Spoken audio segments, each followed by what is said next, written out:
नमस्कार दोस्तों, आपका स्वागत है हमारे दिव्य ज्ञान चैनल में।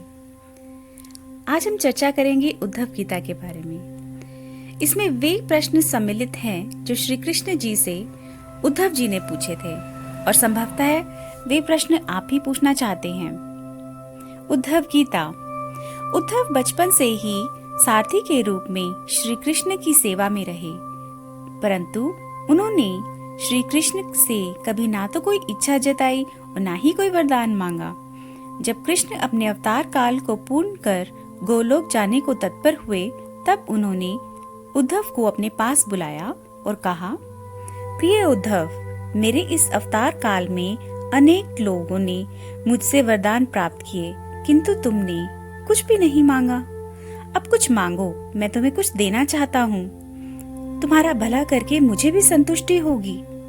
उद्धव ने इसके बाद भी स्वयं के लिए कुछ नहीं मांगा। वे तो केवल उन शंकाओं का समाधान चाहते थे जो उनके मन में कृष्ण की शिक्षाओं और उनके कृतित्व को देखकर उठ रही थी। उन्होंने भगवान श्री कृष्ण जी से पूछा, भगवान, महाभारत के घटनाक्रम में अनेक बातें मैं नहीं समझ पाया। आपके उपदेश अलग रहे, जबकि व्यक्तिगत जीवन कुछ अलग तरह का दिखता रहा। क्या आप मुझे इसका कारण समझाकर मेरी ज्ञान पिपासा को शांत करेंगे? श्री कृष्ण बोले, उद्धव, मैंने कुरुक्षेत्र के युद्ध क्षेत्र में अर्जुन से जो कुछ कहा वह भागवत गीता थी। आज जो कुछ तुम जानते हो और उसका मैं जो तुम्हें उत्तर दूंगा वह उद्धव गीता के रूप में जानी जाएगी। इसी कारण मैंने तुम्हें यह अवसर दिया है। तुम बेझिझक पूछो। उद्धव ने पूछना शुरू किया, हे कृष्ण, सबसे पहले मुझे यह बताओ कि सच्चा मित्र कौन होता है?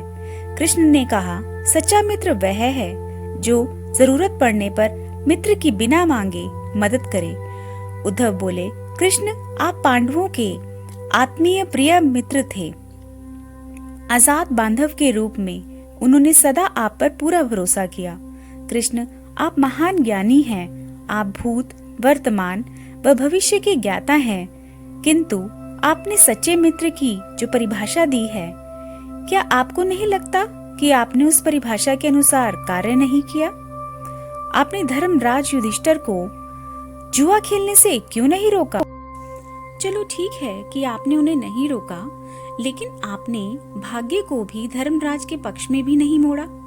आप चाहते तो युधिष्ठिर जितवा सकते थे। आप कम से कम उन्हें धन, राज्य और यहाँ तक कि खुद को हारने के बाद तो रोक सकते थे। उसके बाद जब उन्होंने अपने भाइयों को दांव पर लगाना शुरू किया, तब तो आप सभा कक्ष में पहुंच सकते थे।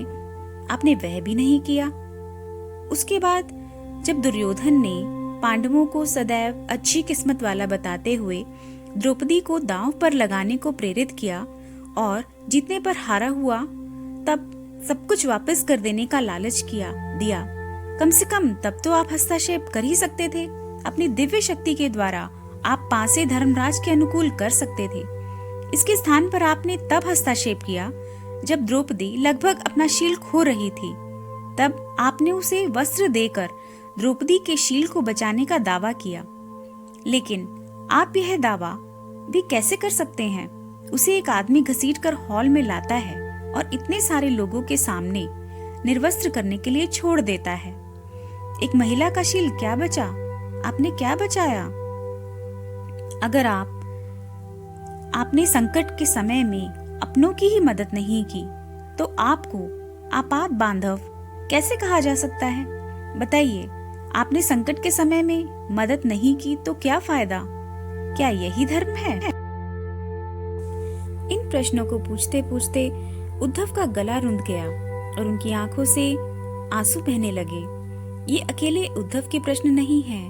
महाभारत पढ़ते समय हर एक के मस्तिष्क में ये सवाल उठते हैं। उद्धव ने हम लोगों की ओर से श्री कृष्ण से उक्त प्रश्न किए।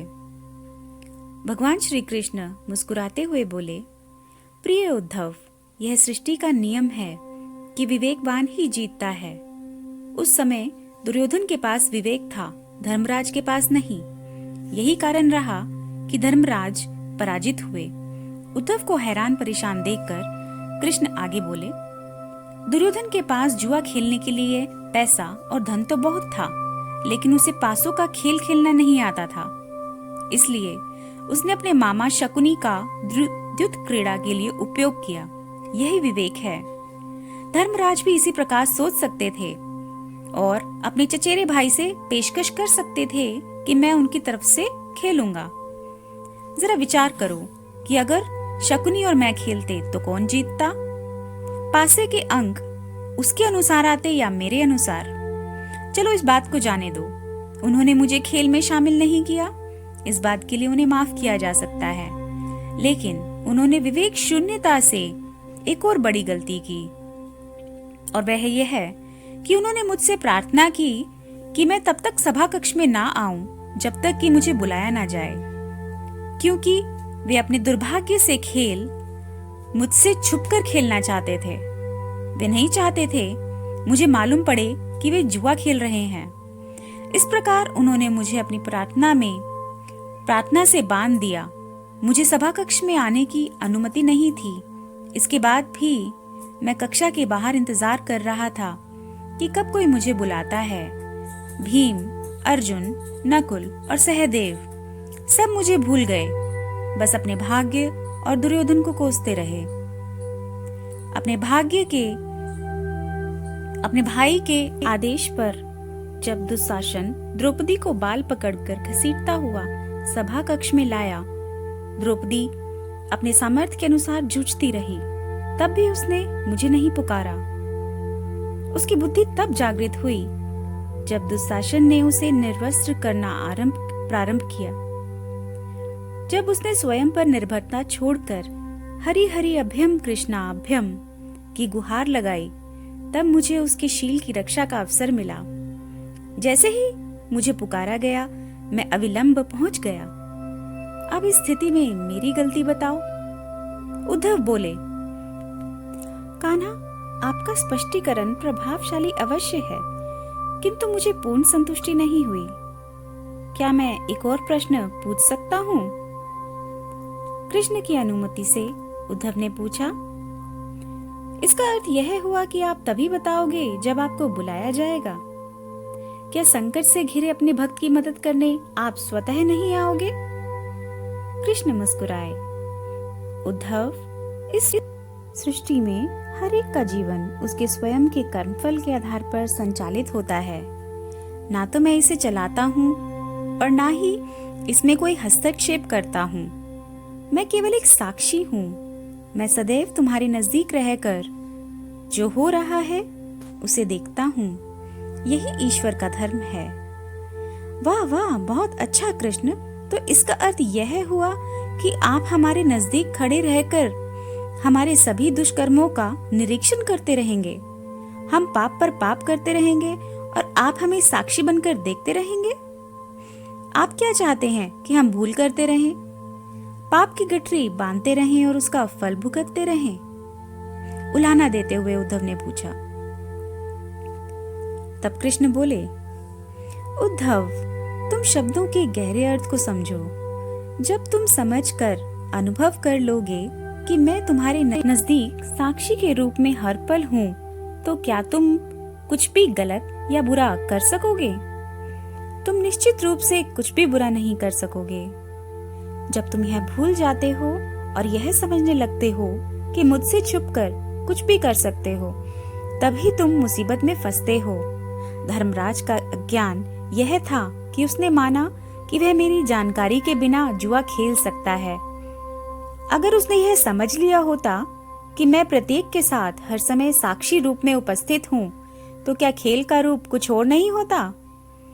भक्ति से अभिभूत उद्धव मंत्रमुग्ध हो गए और बोले, प्रभु, कितना गहरा दर्शन है, कितना महान सत्य। प्रार्थना और पूजा पाठ से ईश्वर को अपनी मदद के लिए बुलाना तो महज हमारी पर भावना है, मगर जैसे ही हम यह विश्वास करना शुरू करते हैं कि ईश्वर के बिना पत्ता भी नहीं हिलता, तब हमें साक्षी के रूप में उनकी उपस्थिति महसूस होने लगती है। गड़बड़ तब होती है जब इसे भूलकर दुनियादारी में डूब जाते हैं। संपूर्ण श्रीमद् भागवत गीता में श्री कृष्ण ने अर्जुन को इसी जीवन दर्शन का ज्ञान दिया है। सारथी का अर्थ है मार्गदर्शक। अर्जुन के लिए सारथी बने श्री कृष्ण वस्तुतः उसके मार्गदर्शक थे। वह स्वयं की सामर्थ्य ही अर्जुन को परम साक्षी के रूप में भगवान कृष्ण का एहसास हुआ। वह ईश्वर की चेतना में विलय हो गया। यह अनुभूति थी शुद्ध, पवित्र, प्रेममय, आनंदित, सुप्रीम चेतना की। तत् त्वम असि, अर्थात वह तुम ही हो, वह तुम ही हो। हरे कृष्णा इति उद्धव गीता। दोस्तों, आशा करती हूँ आपको मेरा वीडियो पसंद आया होगा। दोस्तों, आपको हमारा वीडियो कैसा लगा ये हमें ज़रूर बताइएगा। आप अपने कमेंट्स हमें नीचे कमेंट बॉक्स में लिख सकते हैं और हमारे वीडियो को आप लाइक, शेयर और सब्सक्राइब कर सकते हैं। तो मिलते हैं नेक्स्ट वीडियो में। तब तक के लिए नमस्कार। आपका दिन शुभ हो।